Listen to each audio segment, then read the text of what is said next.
This is not breaking news. This is not a scandal. This is not about one person. What you are watching unfold is quieter than that and far more dangerous.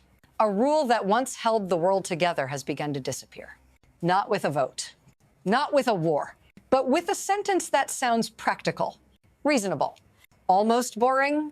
It replaces agreement with possession. It replaces alliance with control, and it quietly changes what protection now depends on. Because in this new logic, security is no longer promised. It is purchased, defended only if owned, withdrawn if it is not. If that sounds abstract, stay with me. Because this shift doesn't announce itself with sirens. It shows up as leverage, as pressure, as a choice presented as inevitable. And once that choice is normalized, it doesn't stop at one place. It becomes a template. If you want to understand where power is actually moving now, keep watching, because the next step explains who really controls the system and why consent is no longer the requirement. What actually controls the system now is not law, not borders, not even military strength. It's the condition attached to protection in the structure you're watching form. Power no longer flows from shared rules. It flows from ownership, from who can claim something outright and who cannot.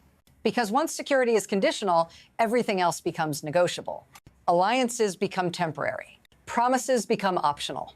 And sovereignty starts to look less like a right and more like a liability. This is why personalities don't matter here. This logic would function the same no matter who delivers it. The system rewards whoever treats territory as an asset instead of a responsibility. And once that mindset takes hold, it rewires incentives. You defend what you own.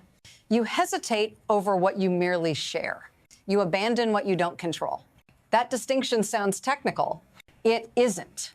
It quietly decides which places are protected and which are suddenly exposed. Because the most dangerous changes in power never arrive loudly. They arrive as updates to the rules. And the next shift shows how long this update has already been happening without anyone stopping it. There was a time when this kind of move would have been unthinkable, not illegal, unthinkable. Territory was defended through treaties. Presence was negotiated. Security was shared, even when trust was thin. And then slowly that changed, not all at once, not with a declaration, but through repetition. First, temporary access became normal. Then permanent presence became preferable. Then anything short of full control began to look risky. What used to be called partnership started to be reframed as exposure.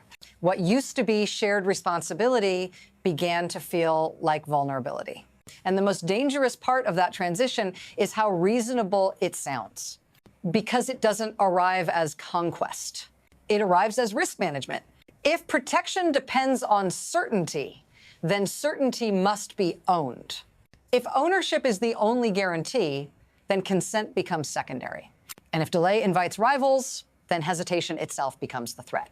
This is how slow change does the most damage. No alarms, no rupture. Just a quiet acceptance that the rules have already shifted. And once that acceptance sets in, the system looks for a test case, something concrete, something visible. That's where the first shock appears. Then the abstract logic collided with something real, a place that already had a flag, a population, an existing security arrangement, and suddenly that wasn't enough. What appeared next was not a negotiation between equals. It was a declaration framed as necessity. Ownership was no longer a preference. It was presented as the only acceptable outcome. The language mattered, not could, not might, but will. The implication was unmistakable. Protection would be guaranteed only under one condition. And anything short of that condition was treated as irresponsible. That is the shock, not the proposal itself, but the way refusal was reclassified as risk. Because once that framing takes hold, diplomacy stops being a dialogue. It becomes a countdown, This is where allies stop being partners and start being variables. This is where consent is acknowledged and then quietly bypassed. If this feels uncomfortable, it should, because moments like this don't stay contained. They establish permission.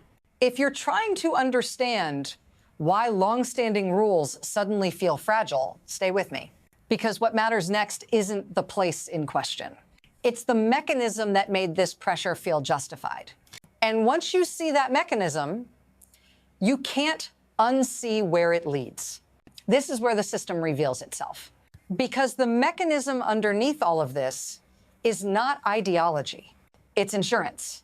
In this logic, power doesn't ask whether something is legitimate. It asks whether it is guaranteed. Ownership guarantees permanence. Leases expire. Agreements can be rewritten. Governments can change, so the system reallocates risk downward. Those who own absorb certainty. Those who don't absorb volatility, the benefits flow upward. Absolute control, uninterrupted access, exclusive decision-making. The damage flows outward. Loss of agency, loss of leverage, loss of meaningful consent. And the brilliance of this mechanism, if you can call it that, is how clean it looks. No invasion required, no formal annexation. Just pressure calibrated to make refusal feel reckless. Once this mechanism is accepted, it doesn't need to explain itself again. It becomes default behavior, which is why the system doesn't pause after the first test. It accelerates, because now the question is no longer, should this happen? It becomes, how fast can it be secured before someone else moves first? That's when the pace changes. That's when caution disappears. And that's when the second shock arrives, faster, louder, and harder to contain. Now the tempo shifts. The sentences get shorter. The margins disappear. What was once theoretical becomes urgent. Movement replaces debate. Activity increases. Presence expands. Signals multiply, not explanations. Signals. Because escalation doesn't need persuasion. It only needs momentum. The system begins to behave as if delay itself is danger, as if waiting creates exposure, as if hesitation invites loss. And once that belief takes hold, restraint starts to look irresponsible. Caution becomes weakness. Silence becomes consent. This is how pressure compounds, not through a single dramatic act, but through a rapid sequence of smaller ones that leave no room to reset. Each move justifies the next. Each signal narrows the options. Each response arrives under tighter deadlines. And here's the part that's easy to miss. Nothing in this phase feels like a decision. It feels like reaction, like necessity, like keeping up, which is exactly why systems fail at this stage. They stop choosing, they start sliding. And when a system is sliding, the people inside it feel the impact last. That impact is next. This is where it stops being abstract. Because when systems slide, they don't fall on maps. They fall on people, on you. You don't experience this shift as doctrine or strategy. You experience it as distance, as decisions made farther away, faster, and with fewer constraints. You feel it when protection turns conditional, when security becomes something that can be recalculated, when guarantees quietly acquire fine print. The cost doesn't arrive as a headline, it arrives as uncertainty, as a narrowing sense of who is obligated to whom. And once that uncertainty spreads, it reshapes behavior. Communities hedge, governments stall. People adjust expectations downward. This is how power changes daily life without announcing itself. Not through force, through anticipation. If you're still watching, you already feel the tension I'm describing.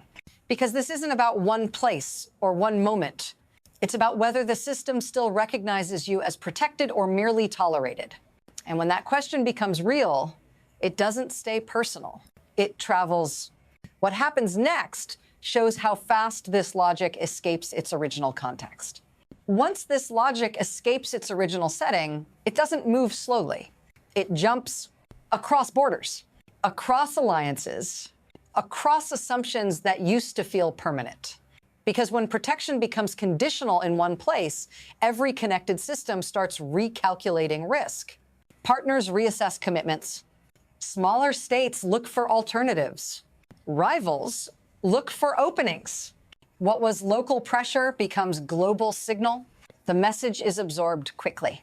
Security is no longer shared by default. It is negotiated continuously, and that changes behavior everywhere. Regions once considered stable start hedging quietly. Defense planning shifts. Economic decisions follow military ones.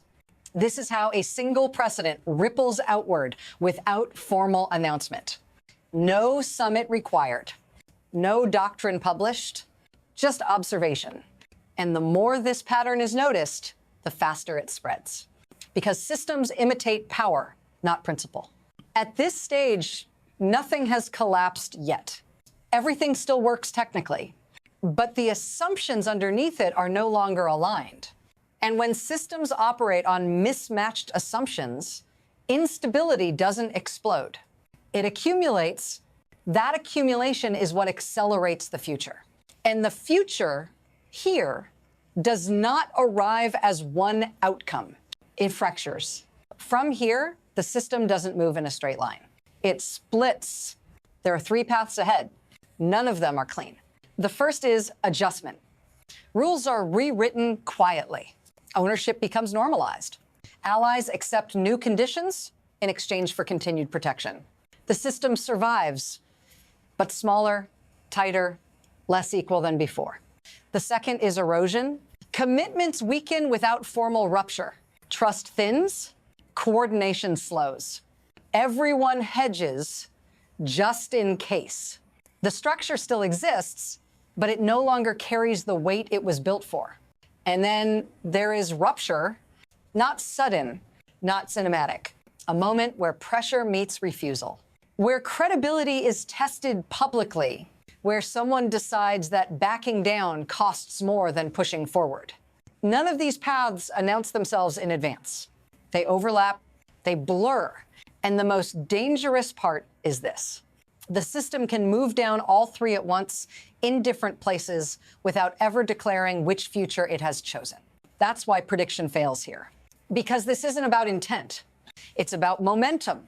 And once momentum takes over, outcomes are decided late, often after the cost has already been paid. What remains is the question no one wants to answer yet. Who decides when the line has been crossed? Nothing about this ends cleanly. There is no reset button for systems that redefine protection after the fact. There is only memory and precedent. Once ownership becomes the price of security, every future crisis is filtered through that rule. Every vulnerable place is measured. Every alliance is repriced. And the danger isn't that this logic is cruel. It's that it's efficient. It doesn't need speeches. It doesn't need conquest. It only needs enough moments where pressure works. Because after that, no one waits to be asked. They anticipate, they comply early. They redesign their expectations before force is ever required. That is how power consolidates without resistance, and how consent quietly disappears. If this unsettles you, it should, because this story is not finished. It's being rehearsed. What matters now isn't whether one place changes hands. It's whether this becomes the rule everyone plans around. And if you want to understand where this goes next, who adjusts, who resists, and who gets left unprotected? That's what the next chapter is about. Stay with me. Because once a system starts trading security for ownership, the bill doesn't arrive all at once. It arrives everywhere.